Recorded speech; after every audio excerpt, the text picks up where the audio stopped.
Hey, what up, folks? Welcome to the Film Focus page. Again, it's me, Mr. P, and I'm going to be giving you another retrospective review of Ant-Man. In case you didn't know, I'm going to be doing a review of every Marvel film up until the release of Captain Marvel, which comes out in March.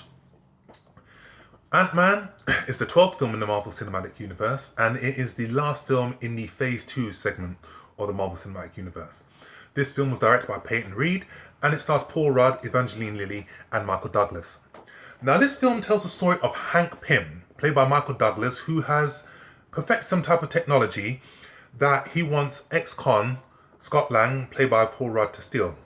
And he wants him to organise a robbery that, if he doesn't, it will have dire consequences and on the rest of the world.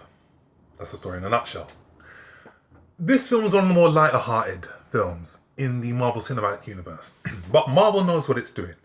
And I can easily say, thoroughly enjoyed it from start to finish. Thanks in part to a really, really charismatic performance from Paul Rudd. Paul Rudd looked muscular in this film. He did the Chris Pratt method of not taking any alcohol, not taking any fast food, and it shows in his physique. Paul Rudd has a writing credit in this film. And I can easily tell the one-liners come thick and fast in this film. Great chemistry, great action sequences, but a very, very well written and very well put together film. Michael Douglas in this film was very good. And Michael Douglas is a really, really versatile actor who knows what he's doing. Any type of genre, he's done it. He's done drama, he's done thriller, and he's a very, very good comedic actor, and his comedic timing shows in this film. The banter between him and Paul Rudd, very, very good. Very, very good. And I love the action sequences and the military sequences.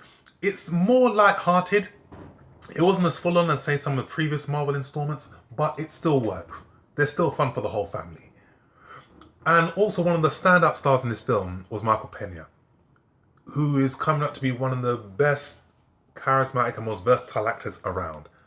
The banter between him and Paul Rudd's character, the one-liners, the dialogue when he is reminiscing about certain events and how he does voiceovers for all the different characters, I thought it was hilarious. I loved every minute of it. And this film came out in 2015 and it can still hold its own.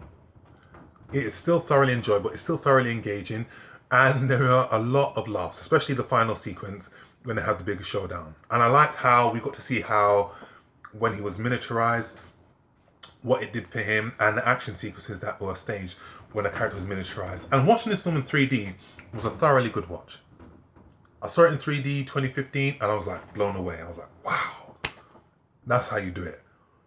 And again, it wouldn't be a film without cameo appearances from the late Stan Lee.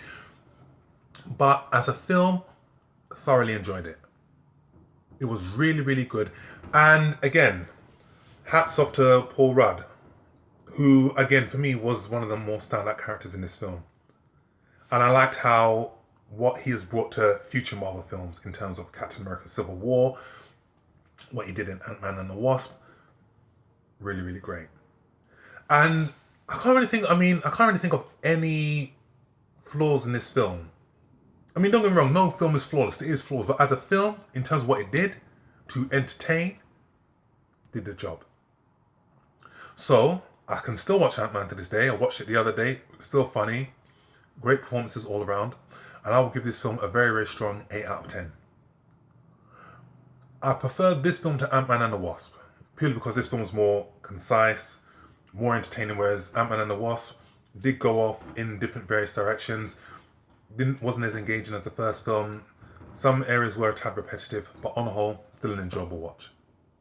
So, that's my review of Ant-Man and the Wasp. Another retrospective review. We are getting there. We are halfway there. I've got more reviews to do on the Marvel Cinematic Universe, and that will be in time for when Captain Marvel comes out, which I will be reviewing. So, if you like what you see, subscribe to this channel. Follow me on Instagram. Follow me on Facebook. I want to get more subscribers this year. I want to get more followers. I want to engage with you to find out what you think about films. Leave your comment with what is your favourite Marvel film. What do you prefer, Ant-Man and the Wasp or Ant-Man?